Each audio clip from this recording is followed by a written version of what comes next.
रावण की कहानी। आइए जानते हैं कहानी में। रावण रामायण का एक प्रमुख प्रतिचरित्र है।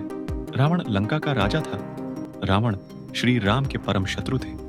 अपने 10 सिरों के कारण भी जाना जाता था, जिसके कारण उसका नाम दशानन था। किसी भी कृति के लिए नायक के साथ ही सशक्त खलनायक का होना अति आवश्यक है। किंचित मान्यतानुसार रावण में अनेक गुण भी थे। सारस्वत ब्राह्मण, महर्षि पुलस्त्य, ऐश्य का पौत्र और विश्रवा का पुत्र। रावण एक परम भगवान, शिव भक्त, उद्भट राजनीतिज्ञ, महाप्रतापी, महापराक्रमी योद्धा, अत्यंत बलशाली, शास्त्रों का प्रखर ज्ञाता, प्रकांड विद्वान, पंडित एवं महाज्ञानी था। रावण के शासनकाल में लंका का वैभव अपने चरम पर था और उसने अपना महल पूरी तरह स्वर्ण रजित बनाया था। इसीलिए उसकी लंका नगरी को सोने की लंका अथवा सोने की नगरी भी कहा जाता है। रावण का विवाह मंदोदरी से हुआ। मान्यता है कि मंदोदरी का जन्म राजस्थान के जोधपुर जिले में हुआ था। वहां पर आज भी महाराजा रावण जी को पूजा जाता है। वहां आज भी रावण की छावनी है। जिस जगह पर रावण का विवाह हुआ था, रावण के 3 भाई थे जो एक ही माता के संतान थे। वे हैं कुंभकर्ण और विभीषण।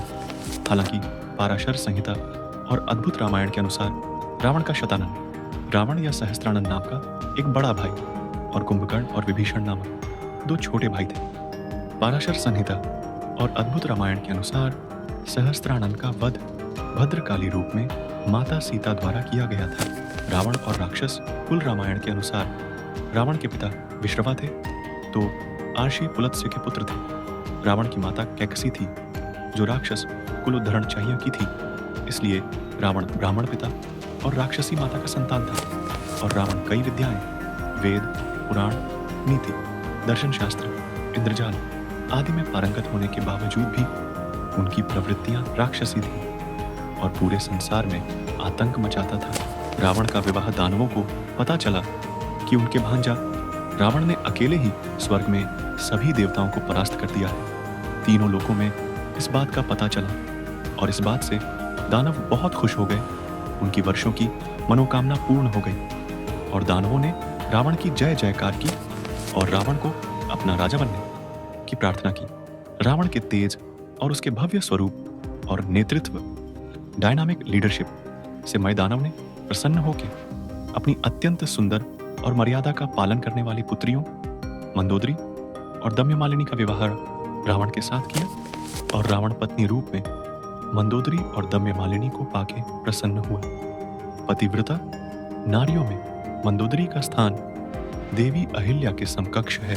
रावण के 10 सिर होने की चर्चा रामायण में आती है। वह कृष्ण पक्ष की अमावस्या को युद्ध के लिए चला था तथा एक एक दिन क्रमशः एक एक सिर कटते हैं। इस तरह 10वें दिन अर्थात शुक्ल पक्ष की दशमी को रावण का वध होता है। रामचरितमानस में यह भी वर्णन आता है कि जिस सिर को राम अपने बाण से काट देते हैं, पुनः उसके स्थान पर दूसरा सिर उभर आता था। विचार करने की बात है कि क्या एक अंग के कट जाने पर वहां पुनः नया अंग उत्पन्न हो सकता है। वस्तुतः रावण के ये सिर कृत्रिम थे, आसुरी माया से बने हुए। मारीच का चांदी के बिंदुओं से युक्त स्वर्ण मृग बन जाना, रावण का सीता के समक्ष राम का कटा हुआ सिर रखना आदि से सिद्ध होता है कि राक्षस मायावी थे। वे अनेक प्रकार के इंद्रजाल, जादू जानते थे। तो रावण के 10 सिर और 20 हाथों को भी कृत्रिम माना जा सकता है। लेकिन कुछ विद्वान मानते हैं कि रावण के 10 सिरों की बात प्रतीकात्मक है। उसमें 10 मनुष्यों की जितनी बुद्धि थी और 10 आदमियों का बल था। रावण की मृत्यु, यह तो सभी जानते हैं। रावण की मृत्यु कैसे हुई थी? रावण के उत्कृष्टता के कारण ही रावण और उसके वंश का पतन हुआ। श्री राम के हाथों द्वार। अब ये सब जानकारी पुराणों के मुताबिक दी गई है। ऐसे ही और धार्मिक जानकारी और कहानियों के लिए सब्सक्राइब करें हमारे चैनल कहानी को और कमेंट में अपना राय जरूर दें।